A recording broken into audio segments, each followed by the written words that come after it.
as many of you may know, I am what you might call an avid dwarf player. I've had the army for a very long time. I haven't had the chance to play that many games lately, but I'm hoping that's going to change pretty soon. But word on the street is that there's going to be a new dwarf book in the very near future, next few months with any luck. So I'm going to tell you a few of my hopes and dreams for this new book when it comes out.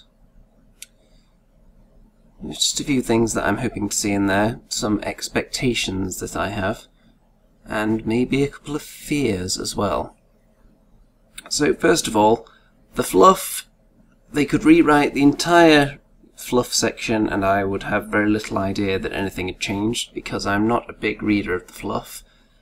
I'm more the kind of guy who, while I will stay true to the spirit of an army, I prefer to forge my own narrative almost with the army I've created, rather than base something on the fictional works of others, for instance. I hope it doesn't make me sound too much like a snob, perhaps, but I do fancy myself as a bit of a writer, so maybe that has something to do with it.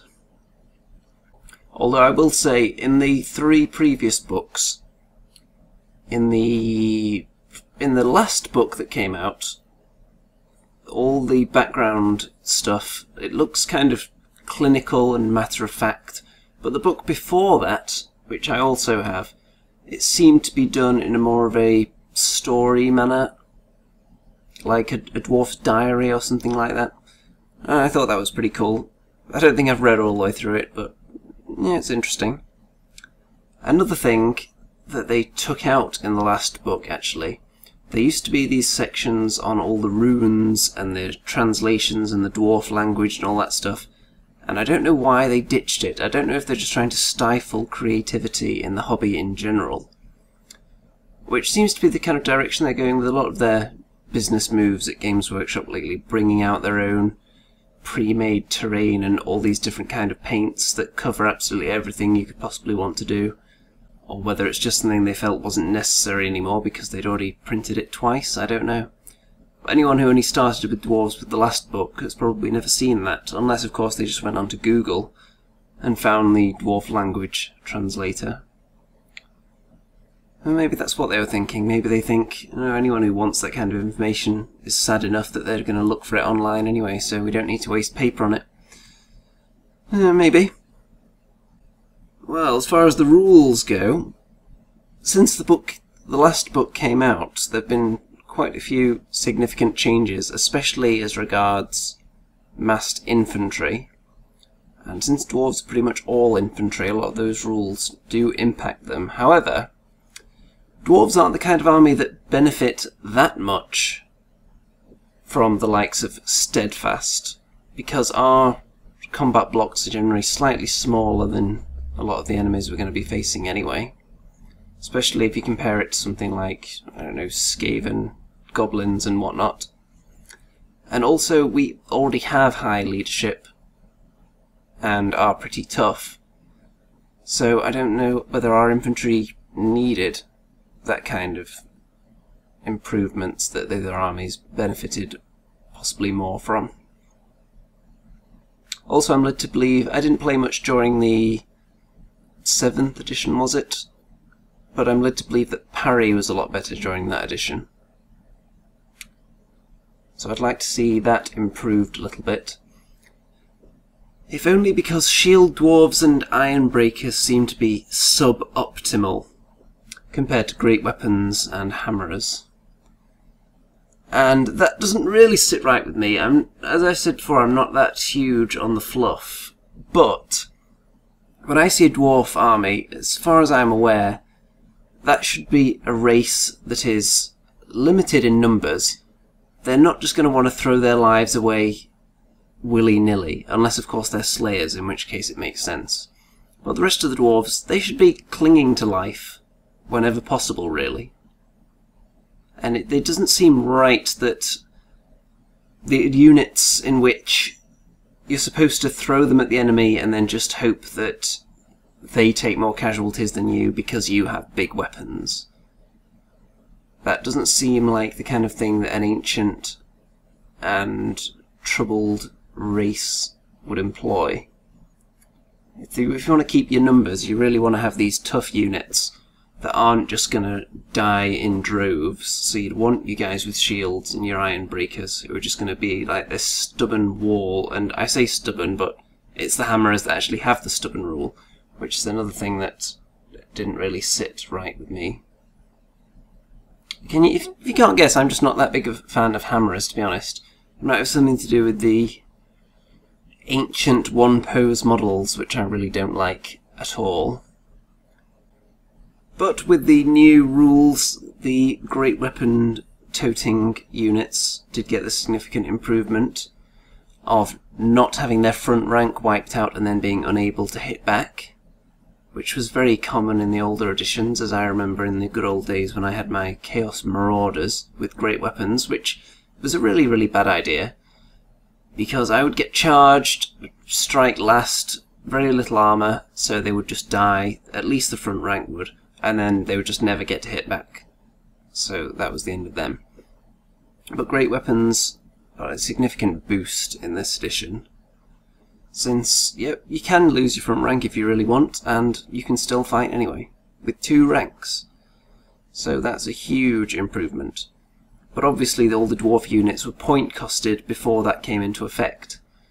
So I get the impression that great weapons are going to be a little more expensive, hammerers probably more expensive, iron breakers and shield warriors cheaper unless they're going to give them some kind of significant improvement to defense, either an extra point of armor for using a ancient mythical dwarf shields or something like that, or maybe an improved parry.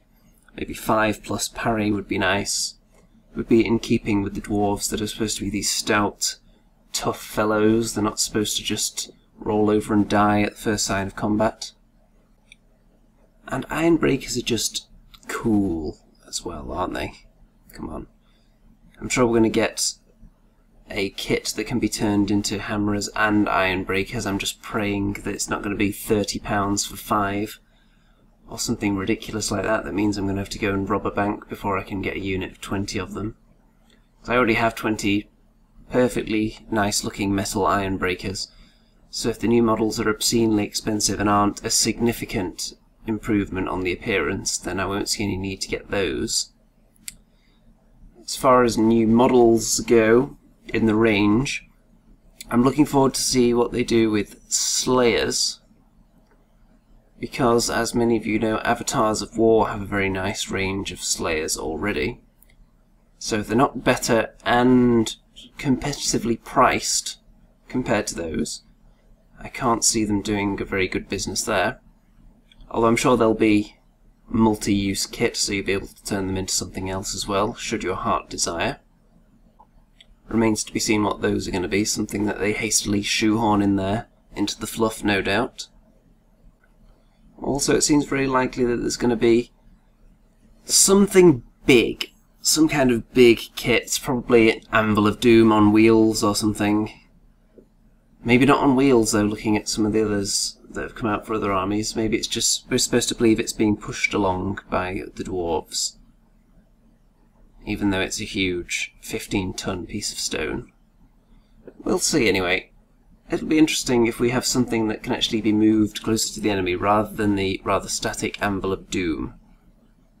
And speaking of the Anvil of Doom, I would like to see a bigger variety of powers on the anvil, and some more useful powers, since some of those that it currently has are kind of obsolete with the new rules, such as re-rolling psychology tests, I think one of them is, something like that. I'm not entirely sure because I would never have reason to use that one, because nearly everything is going to be in range of the BSB at all times. Which brings me on to another point. I would like more tactical flexibility in the Dwarf Army. At the moment it's all too tempting to just sit diagonally in the corner, so you have no flanks to expose, war machines, anvil at the back, just walls of warriors at the front. I would like the ability to advance into the battlefield without it instantly and automatically compromising the army. I would like some units that are not necessarily speed demons, but I've heard something about possible squads of gyrocopters. I can see that being useful, because then if you're advancing your line, or if you're not deploying in the corner, you have something that you can move around quickly to counter any flanking units. I would also like to be given more reason to advance forward. All it would take would be some incredibly powerful, huge model, like a mobile ale wagon or something, and the more you push it along, it churns more ale for the men or something like that, so it gets bonuses if it just moved. I'm just pulling ideas out the air here, but something that gets better as it moves would encourage the dwarves to move a little bit. Because at the moment, the only reason not to just camp in the corner would be if your opponent gets an irresistible force, comet or something right in the middle of them. And that happens rarely enough that you probably don't factor that into your tactics too much. It's hard enough for them to throw maximum dice at spells anyway against dwarves, since you're going to be reducing their dice usually. But the thing with dwarves are already halfway set up to spread out and not camp. Because if you think about it, units that go out on their own need to be tough, they need to have good leadership, and they need to have good armour. Because if you're going to be away from the BSB, you want to have that high leadership, and you don't want to be taking lots of casualties, thus taking more leadership tests. So it seems like dwarves would be one of the armies that would be set up to just send units out on their own. But the rest of the army isn't consistent with that. To be really effective, you really don't want to be spreading out. So I'd like to see more reason to spread out, more reason not to camp in the corners. Because it's all very well just not doing it, which I don't tend to corner camp anyway. But when I lose a game, then it's almost like your opponent has to think, well, if he played in the way that he really should have done, would I actually have won? Your opponent wants to actually feel like they're beating you, not because you've crippled yourself by using a less than optimal tactic. I would like it to actually be feasible and not so blatantly handicapping yourself to actually move around more with the dwarves. I know some people do, and there are certain combinations of runes and units that you can use to be a bit more mobile, but it's not that efficient as far as I know. And speaking of runes, most of the army books, they seem to have taken away most of the magic items in some cases.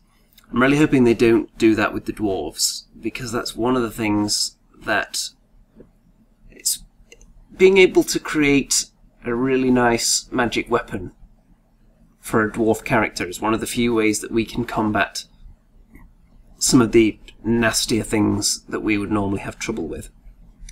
Having a weapon that can negate armor saves and that kind of thing. If we were to lose that, that would make us rely even more on war machines, really. Even more on war machines and hammerers, which are the things that people already consider overpowered as it is. I wouldn't be too opposed to the war machines becoming less reliable. However, it would seem odd if that suddenly happened to the dwarf war machines without it also affecting the Empire war machines, which seem pretty damn reliable, considering they were created by these puny human engineers who have no idea what they're doing. But even though I would say I would rely on cannons to take out monsters, but I don't take hammers, so cannons are really the way that I would do it. I wouldn't be opposed to cannons being reduced to, let's say, D3 plus 1 wounds. That way you're never going to have the huge 5 or 6 numbers that are just going to be one-shotting those big monsters off the table, but you're also not just going to be getting the 1 wound, which we all dread when firing a cannon. It would take away a little bit of the random element. Keeps the possible spread down a little bit. I think that'd work. People have been telling me that the organ gun is guaranteed to change. People seem to think it's a little bit on the cheesy side, shall we say, having an artillery dice number of hits automatically. And I can see that until I see the Empire Hellblaster with an engineer next to it, which seems to be better most of the time, since organ guns can't have engineers benefiting them in any way.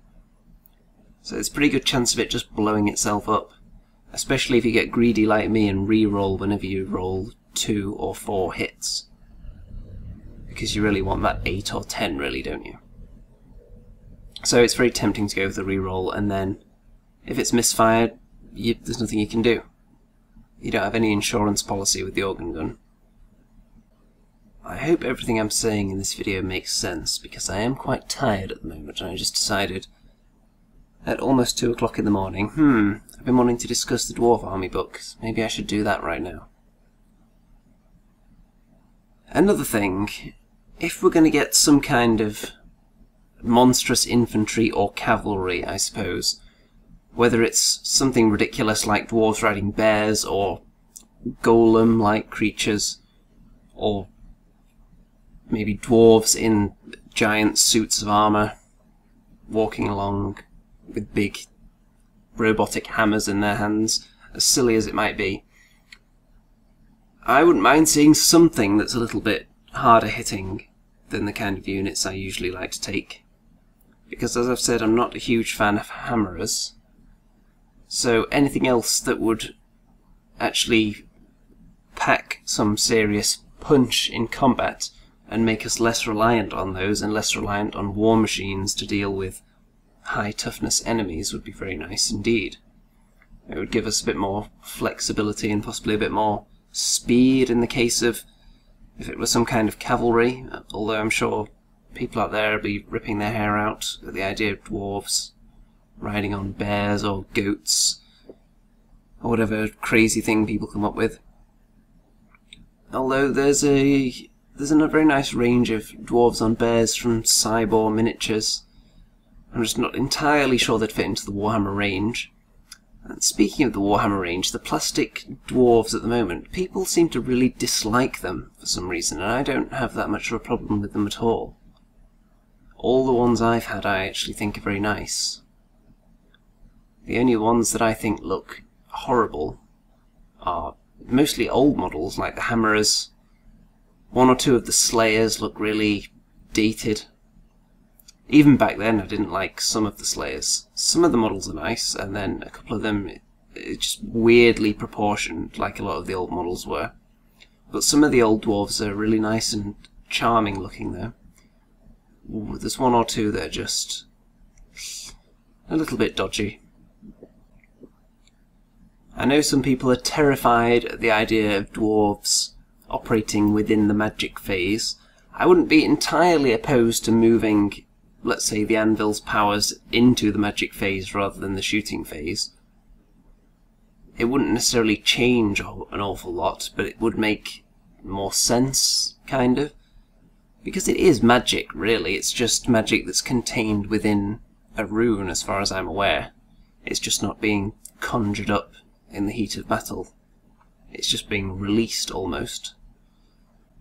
I think a lot of people will be happy just so long as dwarves don't suddenly gain sorcerers and riding battle pigs or sheep or something. Personally, I'll be happy as long as we get some new tactical options, some new interesting models that aren't silly looking, and less of a reason to remain static and hide in the corner, which people just don't like playing against. People don't like the game of, I'll move my army forward, and now I'll just take them away because you've shot them. Now I'll move forward again, take some more off, move forward again, more have gone. Okay, maybe now I can get into combat if my units haven't been too whittled down. People don't like just taking a broom and pushing their army forward and then taking away casualties. So I would like the Dwarf army to become more dynamic. And at the moment there's very little reason to do it, other than to appease your opponent, which is a dangerous game to play. Because if you're altering your playstyle solely so your opponent will have more fun, then you may as well throw in the towel then and just turn and face the other way and moon them.